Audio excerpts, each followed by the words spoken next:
Hello, everyone. This is Heartwoods Haven. I am your host, Brandy Swords, and we have a special guest today.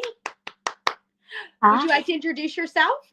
my name is Abriella Lykins, and I'm super excited to be on here today. Yes, I'm so excited that we got to catch up and do this. Like we were just talking, so you live in Kentucky, is that correct? Yes, I live in Ashland, Kentucky. Okay. And how's it going there?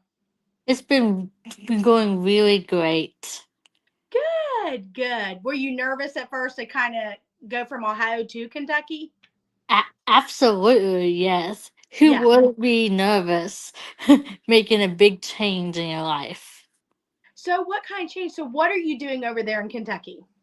I am a program assistant in a special needs high school classroom. That's amazing. So, are you loving the school that you're at? Yes. But I do miss teaching, honestly. Okay. Yeah. So, what kind of things that do you do at the school now that's different than teaching? Right now I just make sure the kids are safe and things like that, and make sure that they are doing like the schoolwork and things like that, but also just making sure that they have everything they need.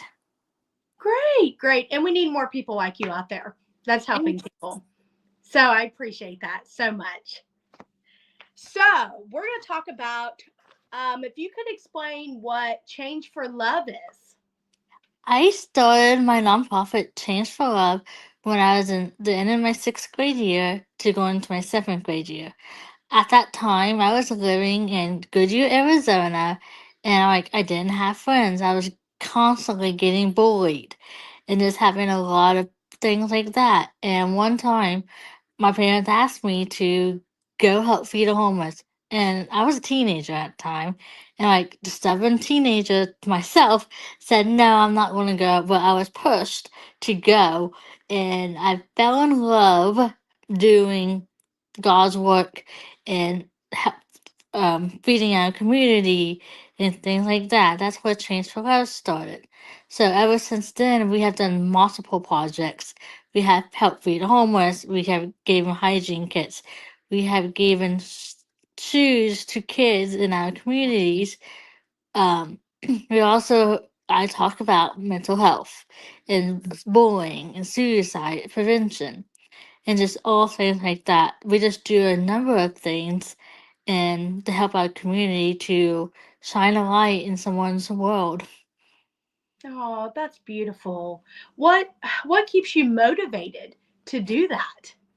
The community and people who's around me keep me motivated because I struggle with my mental health my whole life and just keep me doing something that sees other kids who don't have a lot, who's a Yeah. fortunate. I'm fortunate to have a what I have, and seeing them smile coming through that line just will break your heart and Oh. want to hug them. And how did you come up with the name Change for Love? That's We c- beautiful. we can let change and give it love, because that's how we started it. Okay, that's awesome. So have you went into the schools and talked before in that kind of situation, or what have you done? Yes, I have talked to schools about my story, about how to stand up to bullying, and how to don't say no. Say, I need help. This is what's going on. Um, and that's very important to the young kids from elementary to all the way through high school. Yeah. Doesn't matter what you're going through. If you're getting bullied and you know it, speak up. Yes. Yes. Now, is there a certain person or certain situation that helps you get through them hard times? Except my boyfriend right now, he's been a really, really strong point in my life now, Oh. and he's always been. The last year has been nothing, but he changed my life basically, Oh. how I see things newer in my vision than I've ever had in the past. And of course, God. I lean on God a lot to help me with the bad and good days, and my parents. Mm-hmm. So I know everybody has a story, so you're welcome to share your story if you want. It's a safe space, but I tell everybody it's totally up to you. Okay. A lot of times I ask, is there certain things that really inspired Change for Love? I know you said the homeless, and that's beautiful. That point. Is there anything else? When I was doing like community outreaches in Arizona, just um seeing how different parts of the community gets impacted more than others, that was really heartbreaking Yeah. as a teenager to see it because not everyone wants to see that. Yes. Now, with the Change for Love, did you start it there in Arizona or did you start it in Ohio? I started it there in Arizona, and then when I moved back to Ohio, I continued it. Oh, so that's amazing. So, did you have like board members? Um, Like a couple of years ago, we had board members, but when I first started it, it was just me and my parents. wow. I mean, that's beautiful to be that age and already have that drive and motivation, and just the compassion that you had to be like, we need help others because of Hmm. what I went through. And I totally agree. I mean, the bullying thing is so heartbreaking. And, it's such a hard thing because people, how do you say, I need help? How do you speak out? And did you have any like close friends that kind of supported you, or any family members that helped in any way? I have a few family members and a few friends, but not a lot of people who they just brushed it off. And Mm. I think that's where I went to like a deep, deep hole for a while. And I was afraid to ask for help. I was afraid to tell my parents what was going on, and I was afraid to even go to therapy. Submit it like I need to go to therapy. That was hard. And I think that is. It's like, we all talk about this. It's like the stigma, the fear of, I think we worry about, are we going to be rejected, or how's people going to look at us? And I think you kind of feel just so naked, I say, out there and people staring at you. And you're so brave that you've came out and started this. And we always laugh because I met you through Amanda, and Yes. always like, you need to talk to her. She's doing amazing things. And especially at that age, like, how did you get into the nonprofit? How did you figure out the steps? Did your parents help you do that? At first, I went to sleep one night and woke, and I remember God telling me, "I want you to go and change the world and make a difference in someone else's life." I just remember that verbally getting played in in my head for like a couple weeks, and I'm like, "What?" And then I went and told my parents. Wow. I mean, that's amazing. I think God talks to us in many different ways and different situations. And I'm sorry that you went through that. But look at the beautiful things that have came out of it. And you're helping so many people that you're speaking up and you are Yes. talking. And, how has telling your story changed over the years? Over the years, people have most a lot of teenagers and some younger kids has came up and said, "I'm glad you told your story," and it gives people chill bumps. Like Oh, when would go tell people my story, they would give chill bumps because I can relate to you. I want to speak up more.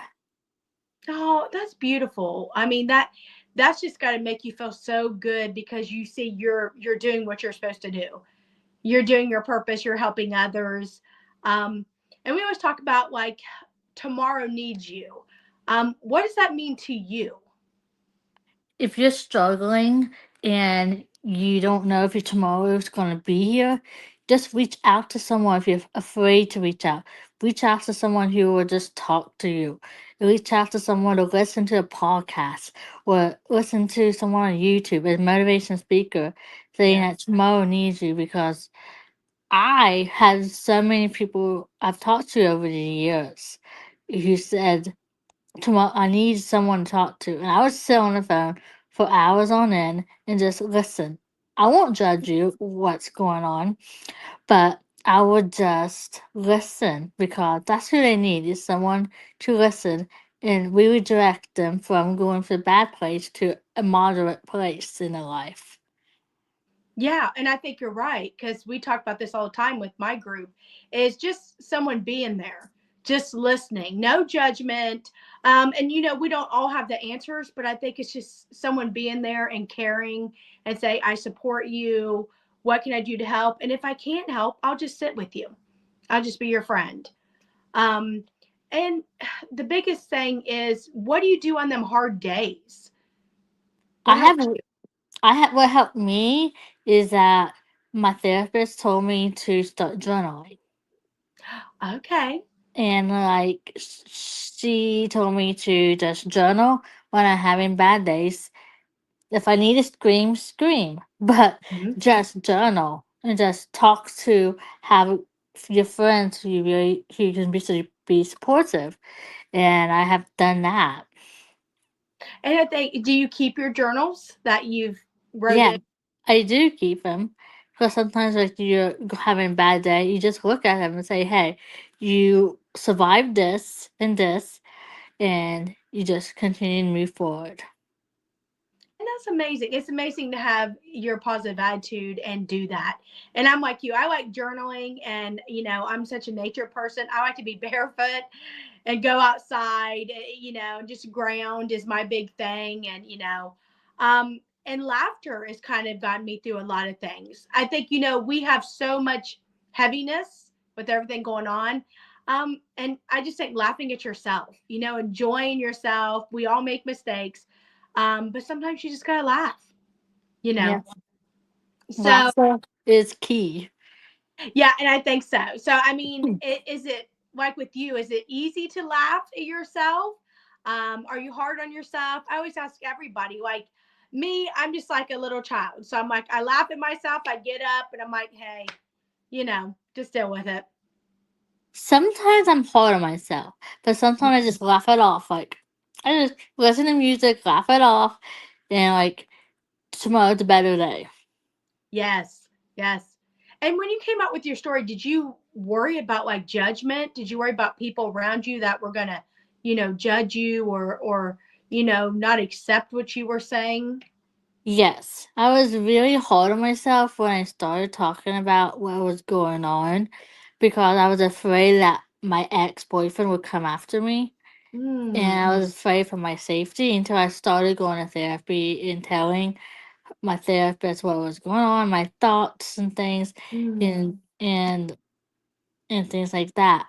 But also, I was afraid of how people would take it too. Like, and people would give me like the sad looks, like, "Why didn't you say anything back then?" But also, I'm like, I want to say it now that the people who hears it can relate to it. Yeah, and you're right. And I think that's a lot of it. And once you start coming forward and once you start doing your therapy, did you kind of feel like a relief or did you start feeling safer? How did you feel when you started doing all the different steps to help yourself? Relief, like something just happened, like a relief that I can be myself now and not have something on my heart that is hurting me. Yeah. Yeah. And I always say that it's kind of like a heaviness, and it's finally lifted and you're like, you can breathe again. And I think just going through anything that has mental health related or any situation you go through, I think you kind of hold your breath, you know, and you just don't breathe. And I remember my situation and kind of finally telling a little bit about my story and letting it out. I just felt like I could breathe again was a big one. So, where were you born? We didn't even talk about any of that. Where you're from? I was adopted in Da Nang, Vietnam. Okay. And how old were you when you were A adopted? baby. I was 3.5 months. Wow. I mean, that's amazing. Have you ever went back over or visited any? Yes. When I was in first grade when we adopted my sister. Oh, that's amazing. How many siblings do you have? I have 6 siblings. Okay. Now, are you the oldest? I'm the oldest daughter. Okay. Okay. So, did you kind of feel the pressure of wanting to be like they're watching you and you kind of lead them? Did you feel like that? Yes, like there's a way like the oldest daughter has all of this on the shoulders, but I want them to have someone they can look up to and just talk to. That's amazing. And do you have like a website for Change for Love? How can people get a hold of you? I still have my Facebook group, my Facebook Okay. active still on there. People go to get a hold of me there, or through like they see me on Facebook, they message me. Yes. And we definitely need to get together. I know you're in Kentucky and it's kind of hard, but I would love to get together, and us kind of brainstorm and what can we do for the community, now that you're in Kentucky, I'm in Ohio, what can we do? Yeah, That's I know. I know that down here in Ashland, they don't have a lot of things like right. suicide prevention and things like that. Maybe want to change that.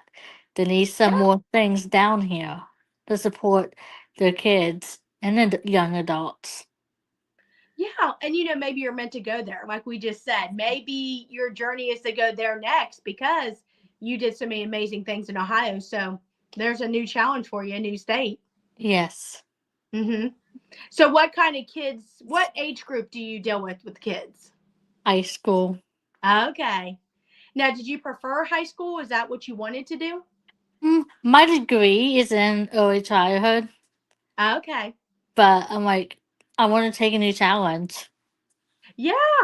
And you're brave. I mean, you said you're going to move and it's a big step and you did it. And you're doing Yes. amazing things.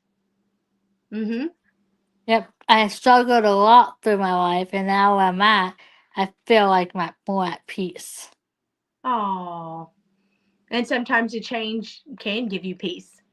So is it, like you said, is it a lot easier now sharing your story and kind of going out there since you've been doing it? How long have you been doing it for now? I don't know, a long time. Man. Well, we don't want to try to ask your age, but it's like you started it in what, sixth grade? Yes. Okay. Not to put you on the spot, but You yes. know what? But yeah, I started like a couple years ago just telling my story and things like that. So, so like you said, like you have a new boyfriend, or how long you guys been dating? A year. Okay. So, how did it feel when did you decide it was okay to open up to him about your story? When we're like I'm in the middle of our relationship, I'm like, he was opening up for things, and I'm like, I'm gonna open up and things like that, and that's where it started. That's amazing that you can do that. Well, okay. So, what message would you like to share or leave with someone that is struggling? Don't give up. There is hope. Just continue to shine your light so anywhere. Yeah, that's beautiful. Thank you so much. I mean, thank you for coming on the show and thank you for sharing that. And guys, if you want to reach out, Change for Love is on Facebook, right? Hmm. Okay. So reach out, talk to her, see what's going on with her, and please help. Let's make a better world. Yes. So, okay, so I told you we like to do that little dance off at the end. All I do is play music and we kind of just jam out because I feel like when we talk, I just think we should have a release. So, you're welcome to dance, wave, whatever. I'm goofy, so I just dance and do whatever. And that's it. So, are you ready? Yes. All right. Thank you so much for being on here. It was amazing. Thank you for having me. I was really excited. Me too. Okay, can you hear the music? No, I don't hear it. You don't hear it?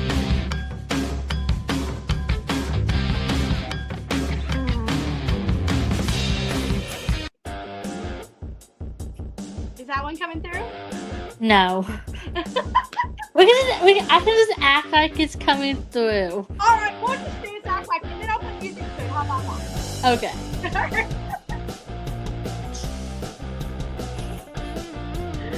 Thank you so much for being on. I'm so happy to be on. Thank you. See you later. Yeah.